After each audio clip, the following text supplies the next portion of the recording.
ఇవాళ పగటి కలలు కంటా ఉన్నటువంటి ఆ జనసేన నాయకులకి ఒక సవాలు విసురుతా ఉన్నా, మన కార్యకర్తల్ని చూసుకుని సవాలు విసురుతా ఉన్నా, విసరణ సవాలని చెప్పని మిమ్మల్ని అందరినీ అడుగుతా ఉన్నా. ఇవాళ వచ్చే ఎన్నికల్లో గనక అదే జనసేన పార్టీ వాళ్ళు కోరుకుంటా ఉన్నటువంటి ఆ కోరిక ఏదైతే ఉందో, ఈ మండలంలో ఆ జనసేన పార్టీకి ఒక్కటంటే ఒక్కటి, మన మీద మెజారిటీ ఒక్క ఓటు అంటే ఒక్క ఓటు వస్తే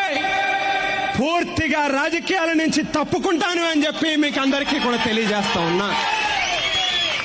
మరో పక్కన నేను చెప్తా ఉన్నా, ఇదే రాజానగరం మండలం నుంచి వైఎస్ఆర్ కాంగ్రెస్ పార్టీకి జక్కంపూడి కుటుంబానికి 10,000 ఓట్లు